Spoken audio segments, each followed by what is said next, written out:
Hello and welcome to NW School, another tutorial by the one and only. Actually, yes. Now, we have a party of 4 people. I will not hide that. Now, this tutorial is going to be focusing on how to rush a Zeratul hero. Well, frankly speaking, the Zeratul part of this tutorial is going to be more or less fun. We have 2 people on the top and we have 2 people on the bottom. Now, Static here, good old friend of mine, is going to pylon. And throughout the game, just to have some fun, we had decided that we're going to see as to how much or how far he can go with his pylons. That means I have to be quite careful with my economical and unit advancement. So while Zeratul Rush is going to certainly spice things up and make things fun, the thing to pay attention here to is the economy, the choice of units and the build order. Now, I had opened with the Zealot. Quite frankly, should I have known that we're going to go the Zeratul Rush path, I wouldn't. I would open with a sentry or go for Roach. Because quite frankly, in this scenario, I think that this Zealot is really an extra unit. And hopefully you will understand why soon. Now, I'm focusing on building 30-second units, and I'm keeping them more or less synced to each other. I really don't care about the clock. Here we have a bunch of Marines and few other units, so Roach and Sentry is going to work well together. Roach in particularly. So, I have 2 people here, Tall and somebody else, let's see, and Saruman on the bottom. They are relatively new. They have 30-second units, and obviously they are ahead on income. They aren't ahead on income against me because Static has put all his money into pylon, so his income basically doesn't count. Tall and the blue guy together, their income is about 46 minus 24. So naturally, just from the income perspective, I'm going to be behind. Also, combined kills seems like I'm behind as well, so I'm behind economically. Meaning that I can't sit there and save for an immortal. That would just jeopardize our plans. So what I have to do is I have to choose the cheapest units that will combine together and stack together. Now, in my openings tutorial, I mentioned a Roach Sentry push. And this is what essentially we're trying to do right here. Even though we are way deep minute-wise into the game, and this is not the perfect timing for a Roach Sentry push, this is my only chance, so to speak. I'm betting on sentries to stack. And in this circumstance, an Emo is a good counter to Roach, but given the amount of sentries that had already stacked, we have a plausible push. It's not going to create nukes. At best, it's going to force people to make a cannon. It's not going to be some sort of a miracle push, but it is a push. And I'm now starting to get ahead on kills.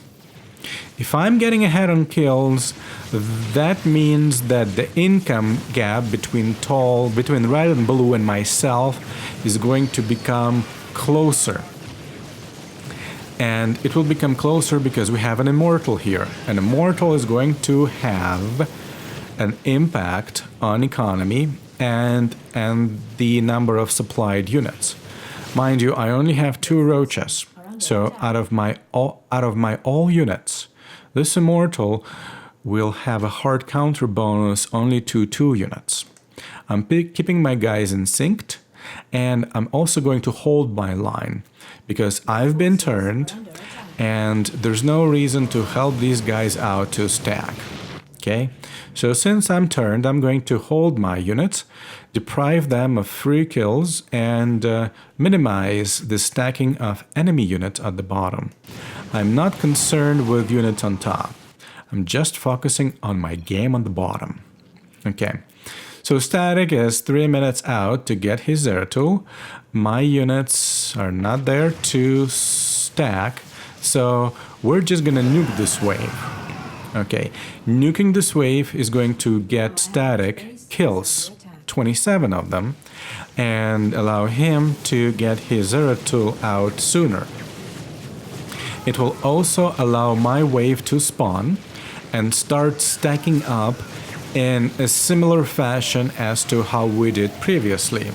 Now you can see that I'm somewhat behind unit-wise, so much though that one of my wave is simply not enough to create the effect. Okay, we see that there's a help, at least from one immortal, from the mid-row. We're not going to be expecting way too much help because you can see that top is also experiencing difficulties. They are behind because they invested tremendous amount of money into these high damage units.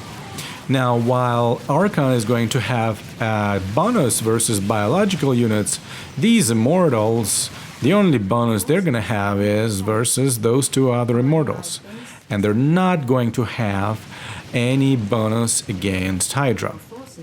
So what I'm going to do, since my units are starting to stack up and I'm starting to get a push, I will go ahead, hopefully, and help our guys at the top in the meantime.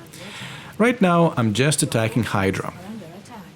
What I'm trying to do here, though, is to get my swarm hosts to stack up, protecting high DPS units like Hydra and protecting high damage units like Immortals. Now, top nuked twice. Okay, and what am I doing? I'm building and I'm monitoring the situation of what is going on top.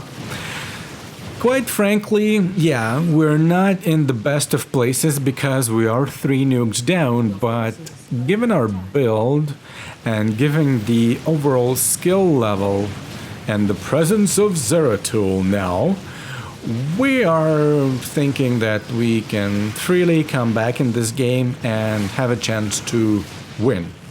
Now the Zeratul is out and Static, this guy, is upgrading his Zeratul, so I think he's gonna go the path of not building units at all, which is okay.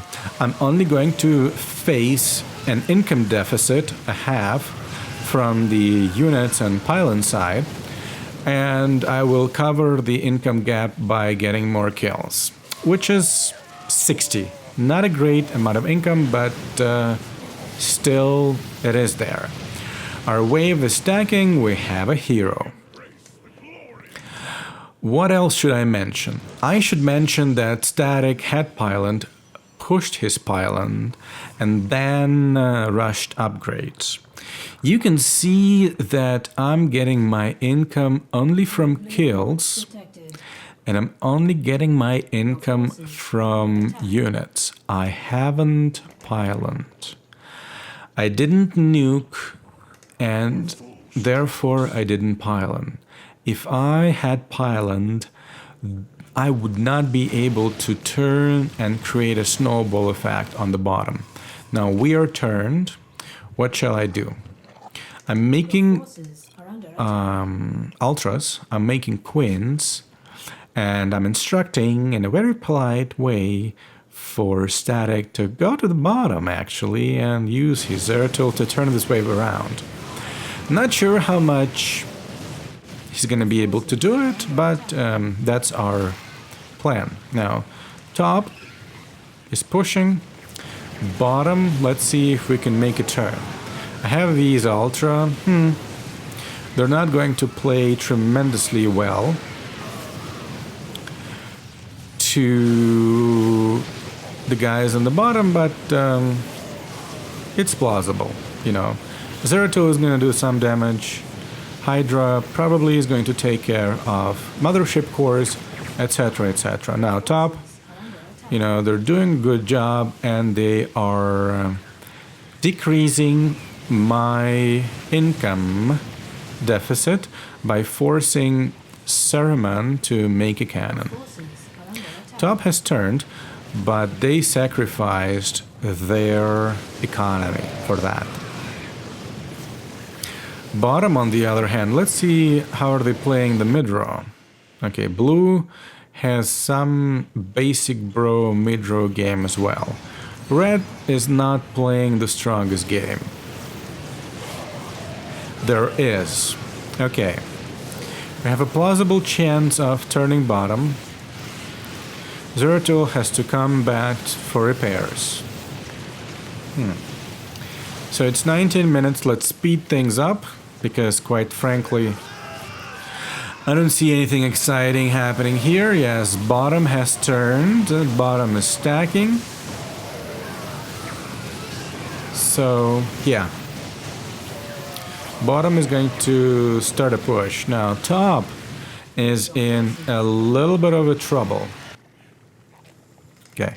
Zeratul is going to come back for a repair. Your forces are under attack. Archons are going to be a good countering for a bunch of buy units down here and to these unupgraded carriers. There's just way too many Archons to deal with. For carriers to deal with. Archons are also going to protect Immortals to a certain degree from the armored damage bonus of the Immortals on the other side. Now we have a pretty good stack on the bottom. Mind you that static hasn't built. I had maxed my units, then I did a little bit of upgrading on my income by building a pylon and upgrading it to level 3. Now I'm upgrading upgrades, right? And 3 nukes to give. Top has successfully turned their wave. And this is what's going to happen. They invested in these expensive high-powered units, speaking about economy, and now in the mid portion of the game they're getting ahead because Nignog had invested in carriers, so he's taking an economic toll. And top is also taking an economic toll. So this is when this ground build is going to do its maximum damage. In my opinion, I would add a Colossus there. Now they're taking the cannons down, so economically wise, they are closing the gap. Nuke. They nuked twice, so they nuked top. Not the best nuke. They nuke bottom, not the best nuke either, because we have these guys over here. Static though, do they have a nuke to give? No, they don't have a nuke to give, so we are declaring the victory by claiming that Zera is just gonna go there for the victory. And we're expecting to win this game shortly.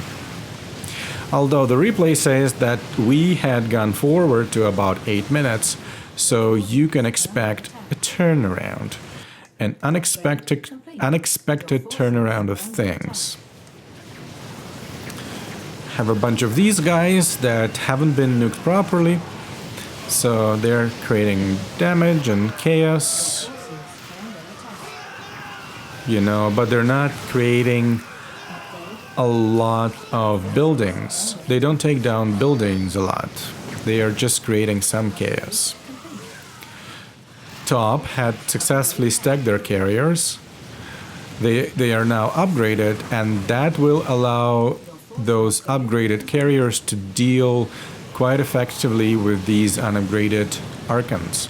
Declare the victory, but way too soon, because now they've caught up on upgrades, they stacked, so I'm joking that now people are going to complain that Zeratul is going to be way too operational because people can just save their money, build a Zera, and win the game. Nonetheless, Static. Yeah, Static is building units now. Yeah, but they are upgraded. Yeah, these guys were not upgraded, and Alvo decided to invest into an Odin as opposed to upgrades, which allowed pretty much top to stack up and turn and start pushing. So bottom is also stacking because all of these benches are stacking there as well. So what will I do? I will go ahead and get a Kerrigan. I'll get a Kerrigan to deal with these guys and to help the game turn around.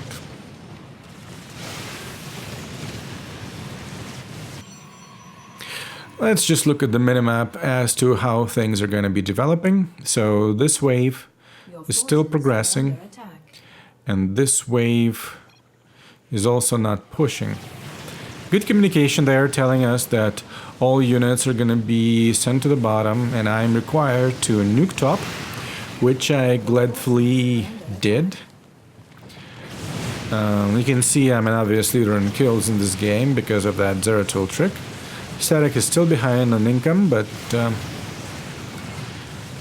he did make units. These guys are upgrading now. And we're going to use heroes to turn down bottom. The opposite lane gave them kudos for actually staying in the game, fighting, turning the wave around. But I'm confident now that with this 4 on pretty much 2 situation on the bottom plus heroes, we're going to be able to close the game finally.